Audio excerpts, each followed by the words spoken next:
What's up, guys? Hope you all are having an amazing day. Welcome back to the channel.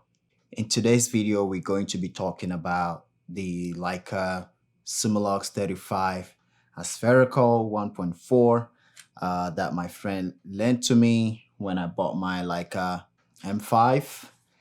What I thought about it, some results from photos that I took with it, and then also a lens that I'm replacing it with. Now you might say, why are you replacing Leica 35 Summilux 1.4? Well, it didn't belong to me. It belonged to my friend Dave, who generously and kindly let me borrow it for a couple weeks, if not months.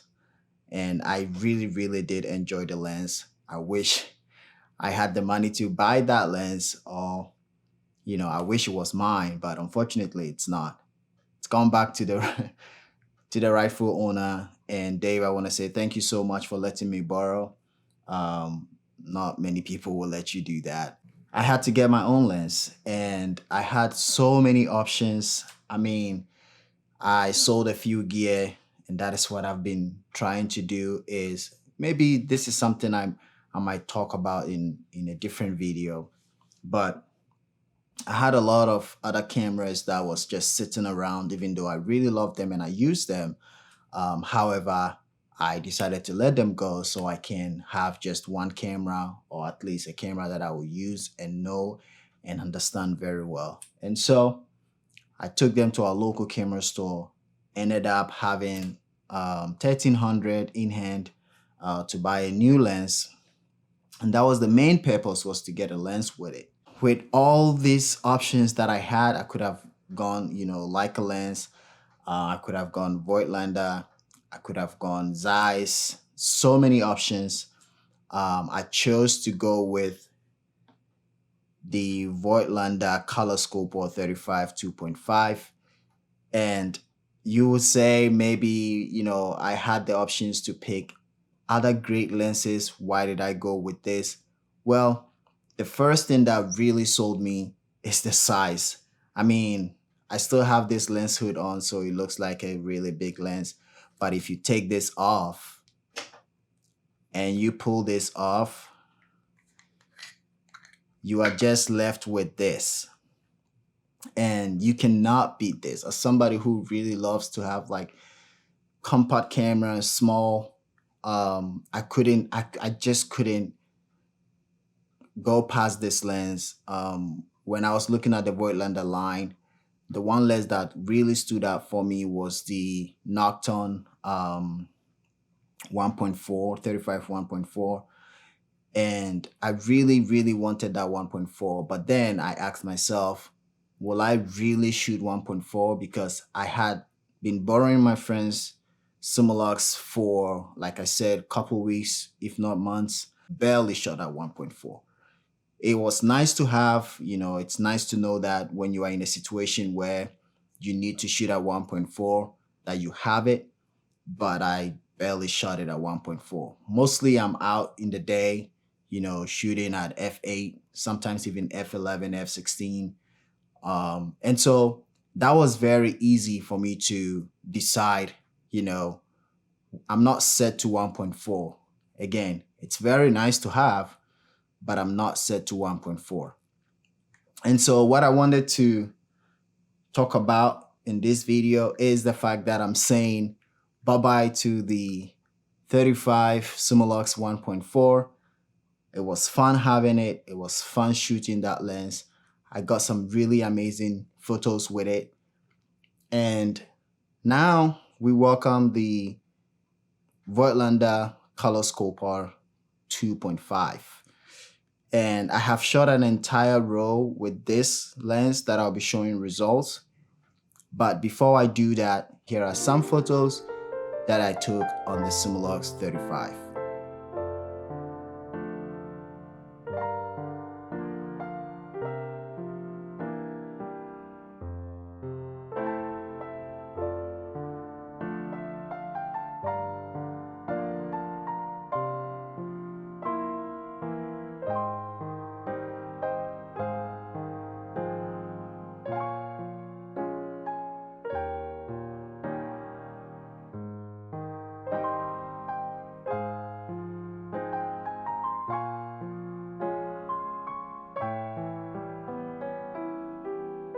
I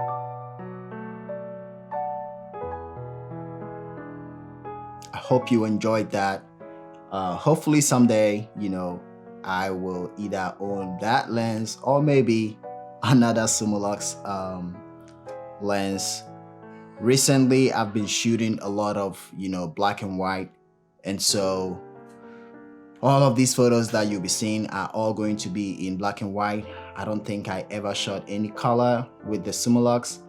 However, I might end up shooting a color with this because I want to see how the color renders. I've watched a bunch of videos on it, even people comparing this to the Nocturne, and based on a few videos that I watched, I ended up even liking the look of the color-skopar because the Nocturne was a little bit too warm for my taste, and I didn't really enjoy that much. So it was also another reason why I ended up going with this. Now, the person's video may or may not be the true rendering of that lens, because when it comes to lens, especially with everybody's style and the camera that you're shooting, if you're shooting with film, the film stock and all that goes in play. But they did the test on a digital camera,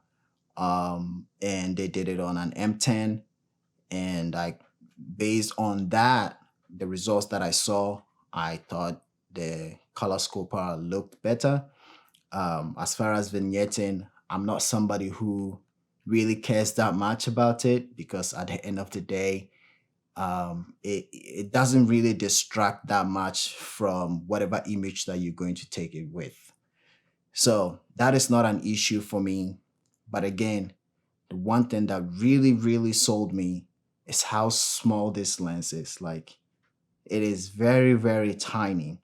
I don't have the Summilux with me, but I did take a few, videos, and I've been showing them, comparing the size, the weight to the color-skopar. Now, I'm not comparing the image quality. I I definitely know that Leica is just gonna knock this out of the park, but that's not the point of this video. The point is, after using that lens for some time, I really did enjoy it. However, when I was leaving that and going into another lens, I decided to go with small. I decided to go with, the cheapest I could afford. But also I wanted to use some of the money, to buy myself a really good microphone, because I'm going to start doing some short films again. And I've been building my SD5 kit to get to the point where I can just pick it up and shoot whatever I want without having to worry about not having good sound or whatever it is that I need to make the film. So I picked up myself one of the Sennheiser, I hope I'm saying it right, MKE 600. So let me know what you think. Initially, I was gonna put the small Rode mic that I've been using to start the video with, and switch it to the new microphone so you guys can see the differences. But I decided this is not an audio test video, so I'm not going to do that. But hopefully you can tell the difference, from if you've watched my videos in the past and then now. How do I sound? Does it sound better? If yes, then I'm glad I did make this purchase, because I really needed it. So yeah, that was one of the reasons why I also decided to go with this lens, because I knew if I bought this lens, I'll have extra to buy the microphone, and then also extra to even buy a really good SD card, because if you're shooting, raw, if you're shooting log, if you're shooting long-term content or long-term videos, you need a really good SD card, a really high speed, write speed SD card. So I ended up buying one of those as well, so that I don't have to worry about all of that. So yeah, this is the lens that I ended up getting. Let's put it on here so you can see how it looks on here. This is not a full review. This is more like an overview of the lens. When I put lens, yeah, there you go. I like to hear the click. So this is it. See how small it is? Um, very, very compact. I I was telling my friend Dave, putting this on and walking around for the first time, I held the camera this way with one hand without really feeling it. I mean, the camera itself is it's heavy, but if you add on top of it the Summilux, it gets even heavier.